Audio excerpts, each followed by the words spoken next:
What's going on, everybody? Murder here, aka Arnold, and welcome to my Murder Plays segment. Yes, I understand I haven't done one of these in a very long time. The initial kickoff of this segment was with Infamous Second Son a few months back. However, I've gotten a new slew of games that I want to bring to my channel and show off to you guys, and add some new variety and content to my channel outside of the anime and manga genre that I usually provide for you guys. And the second game that I'm going to be bringing you guys is Flower for the PlayStation 4. Initially released on the PlayStation 3, ported over. I initially played this also on the PS3. This game was developed by that game company and published by Santa Monica Studios. This game is very special. It has a lot of depth and meaning to it outside of its initial gameplay, and it's one of the reasons why I wanted to bring it to my channel. And I have a very special request for one person in particular that I kind of want to get their take on this, especially since she gave me some insight on a character of a series that I was really into. And Silva, I'd really like to have your opinion, your personal opinion of this game and what you take from it. I don't know if you're into video games or anything like that, but I just thought it was a kind of a cool personal request, because I felt like you'd really appreciate something like this that has a lot of depth and insight. So without further ado, I'm going to be showcasing you guys the gameplay, the functionality, and the overall theme, interpretation, and message of this game. I'm going to be playing one of my favorite levels of Flower, which is the second level, noted as the Red Flower, for you guys. Every level also starts off with a little mini cutscene of the game, so hope you guys enjoy that as well.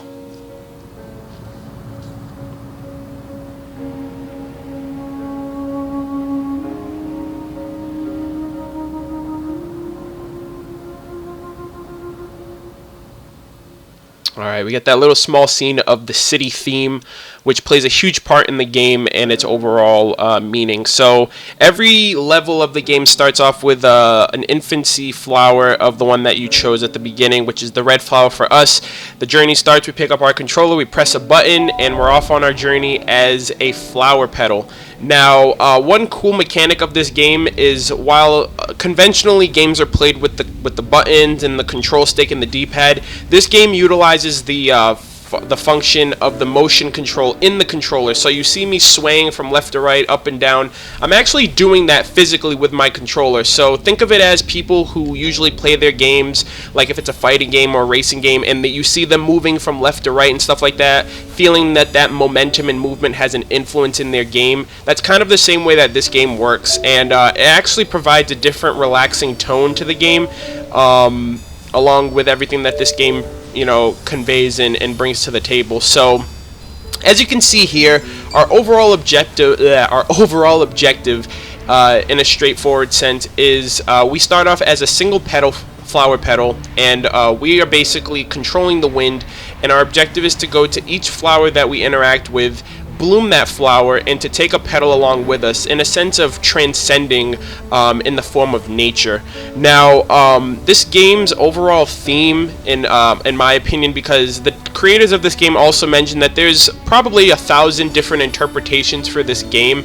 I personally feel that this game is an interpretation of the relationship between nature and mankind, and the interaction of mankind imposing itself on the natural order of things. Like, as you can see right now, the startup of this level, you can see, like, other than the flowers, everything is very desolate and barren and bleak. It's very black and white and gray areaed out. There's not a lot of life or vividness to this level. And the first level is the complete opposite. So as you play this game, you understand that a concept is obviously forming, and an initial message is coming to light as you play. So one cool thing that I like about this game that I feel embraces the embodies nature. As you can see there, we interacted with the flowers, and those in turn rejuvenated that area.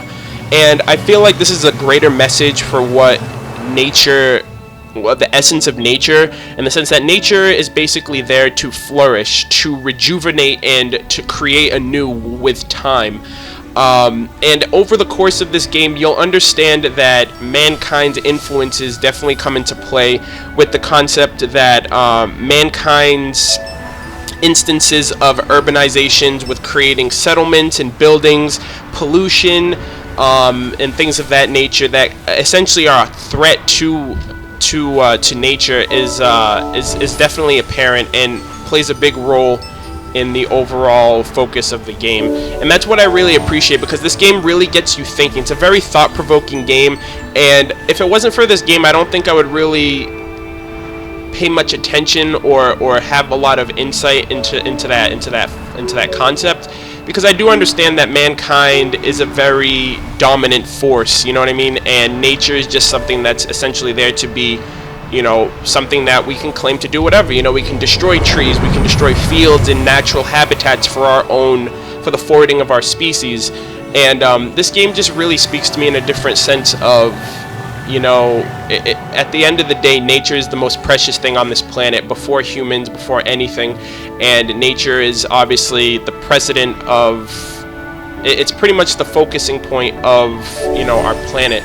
So in terms of everything that this game portrays in that aspect, I really appreciate the thought and devotion that the developers put into this game to make people think at that level. Like I said, the game has many interpretations, but that's basically my initial interpretation of the game. So as you can see, we just collected a shit ton of flowers. You can see my flower stream is crazy. And like I mentioned before, I feel like nature, for this game's portrayal, nature is definitely managed on flourishing and rejuvenating with time. And as you can see, we go back to our initial starting point, and from interacting with all of those flowers, you just see this area full of life. And I love the 60 frames per second. You can see us cutting through the grass, and how the frames really do a lot of justice to that focus, and the particle effects of the grass as well. Everything's just a lot more lifelike than it initially was when we started. And I feel like that also is very impactful in how I interpret the game, and how nature essentially can do that to things that, you know, have been destroyed or have been, you know, laid to waste by the hand of mankind and our forwarding of our species and dominance and whatnot. So this is the first area of the game. This first area is already finished. This next area is pretty interesting as well. In the sense that we're doing the same thing, but we're gonna expand a little bit more. We're gonna get into this. I gotta collect all of these flowers right here, and a cool thing is it brings a different kind of colorful atmosphere to this entire area. You see like the purplish and the blue coming into the land, and that's obviously not necessarily natural, but I think it's pretty cool at the end of the day. So I'm gonna collect all of these red flowers and white ones as well, and get this area going. As you can see here, yep, and then the flowers come to life as well.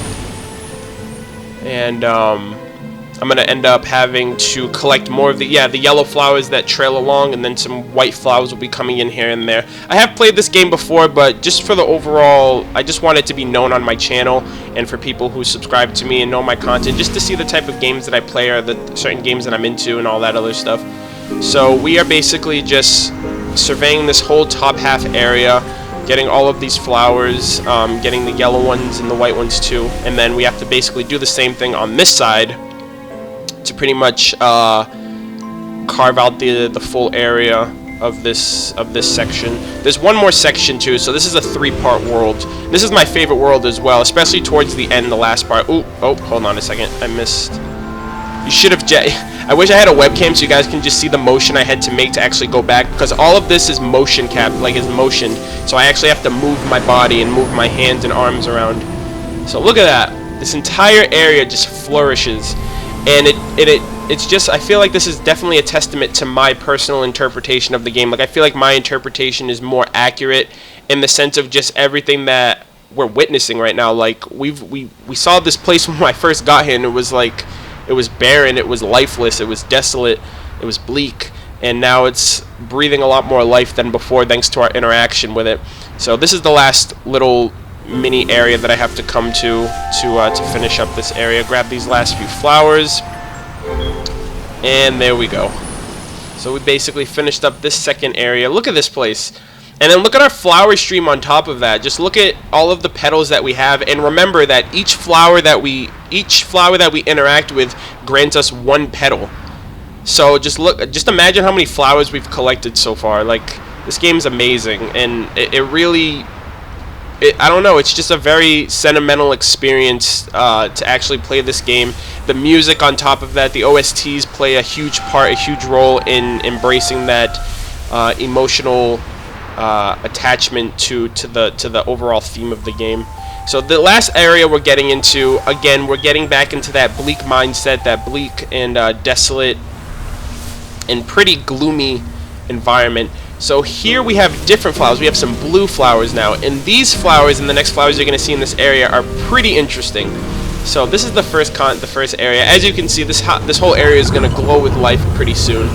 So this altar that we've just activated from these blue flowers has a cool little neat effect to it that I was really blown away with when I first played. So before we get to these yellow flowers, I'll showcase it to you guys right now. So we just activated all of these blue flowers, and you can see the blue aura in the area. What we have to do, we come into this blue altar area, and then we change our color. So now we're blue, but it's not like a just cool for show concept. We're now like streaming ourselves across the grass, and everything that I'm touching right now is turning into that blue type of color. So we can basically paint this. Look at, and then as you can come back and see, we can basically paint this entire wasteland however we want, and there's multiple colors to that as well. So next up we have the yellow ones, which I kind of call these Super Saiyan colors, because you basically become like a golden essence of colors, kind of like the blue ones. So this is the second one that we're gonna get, and the last one's actually my favorite. I like the pink flowers the best. Those are my favorite ones, at least to create like a pink form of myself, if you will. So we're kind of nearing the end of this, but I still think it's pretty cool. As you can see here, now I'm in my yellow form, and I can pretty much color this whole area however I want. So I'm just gonna stream over some of these colors with yellow or gold, or however you want to look at it, and get that through. So we did a bit of there, and now the last colors that we just have to finish up are the pink ones. But yeah, like I said, I really love this game. I have all of the OSTs on my iPod. The music is really relaxing. This game overall is just very relaxing. From time to time, I'll come into this game. I've beaten this game so many times, but I'll visit this game every now and again, and just, I don't know, I'll just relax. It's just very, very relaxing game. And at the end of every level, once you finish your overall objectives for the level, the final flower vortex shows up and sends us off after finishing. So here we are, we have the pink one, so I'm going to finish this one up for the world, and then I'm going to finish everything off.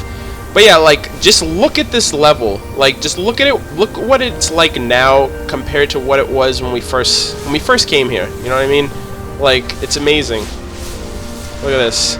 And when I first played this game, I took way longer. I actually made sure that I filled up every inch of non-colored grass in one of these three colors. But I just really like this game. This is like one of my favorite games out.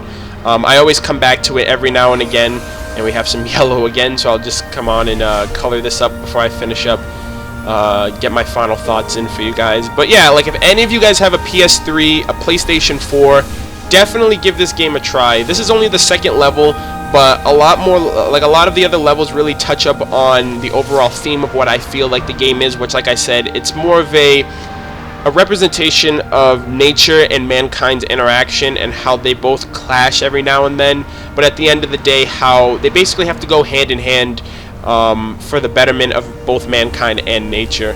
So thank you guys for checking this out. I'm going to finish up here, go into this last vortex, and finish up the level for you guys.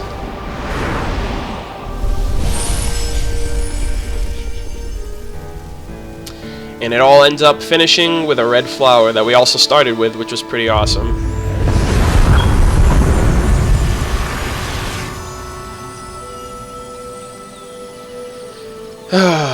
And there you go. It's finished. We got that awesome rainbow with the rain coming in as well, and the flowers just glowing with particles and light. But yeah, thank you guys very much for checking this out. Flower for the PlayStation 4. I hope you guys enjoyed it. Be sure to leave your comments and your thoughts about the game. If any of you guys are willing to check it out, I'd really appreciate that as well. But thank you guys for checking this video out, and I will see you guys in the next segment of Murder Plays. Take care.